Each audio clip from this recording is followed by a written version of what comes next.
So, I post a lot of nice videos here about babies jumping around and everybody being really happy. But I do think it's really important that you understand the farming isn't always a good day. And today is one of those days. So, I've been eagerly awaiting the next crop of lambs. And April showed signs of labor this morning. Um, and as did Alice, and we'll talk about Alice in a minute. But April was laboring away, looked fairly normal, contractions. She had separated herself slightly from the flock, all pretty normal things. Um, but I did notice that there wasn't any mucus or like blood or anything that really typically happens when they're in labor. But that does sometimes happens where you just have just the nose sticking out. So kept an eye on her. Time had passed. She really wasn't progressing. So I decided to do an internal exam, which I don't really like to do. For the most part, I try to let them do their thing without me intervening. Um, when I went over, you could see a tip of a nose. That was it. But I did notice that the tongue was slightly sticking out, which is not a good sign. So I went in, was able to get the head and the two front feet out. At that point, the lamb should just slide on out, and it just would not come out.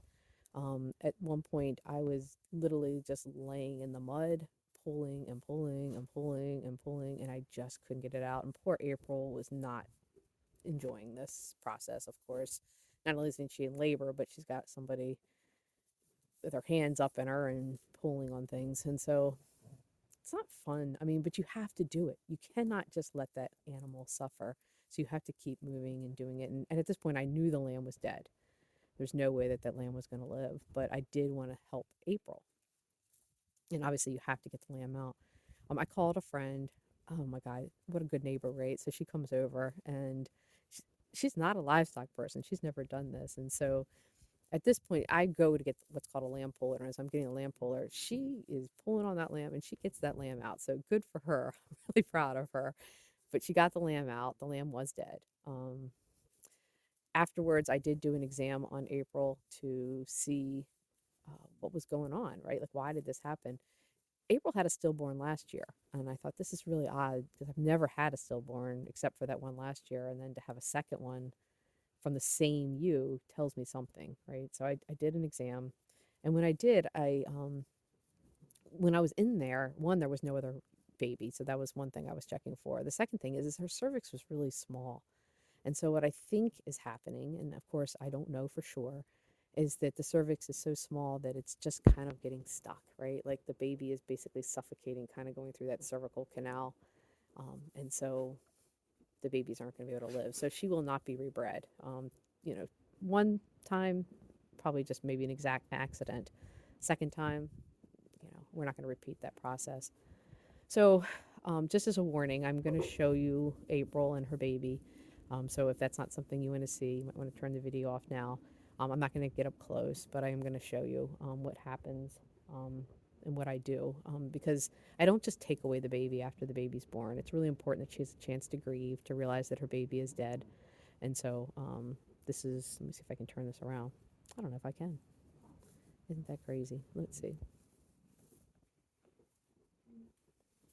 Maybe not. All right, so it might have to be a second video, but you can kind of see her over here. I don't know how else to do it, but there's April. Um, and she is standing with her baby. The baby is right there. And so she has been for the last, I don't know, hour or so. She cleaned the baby up just like it was a live baby. And now she's starting to walk away from the baby. And so I'll probably take the baby in a few minutes now that she knows that baby is dead. So it gives her a chance to grieve. Fill you in on Alice on a second video because there's some odd things going on with her too. It's been a crazy day. Not the best day, but it is part of farming. And it's important that we take care of these animals um, that we've agreed to be in our care. It's another part of farming.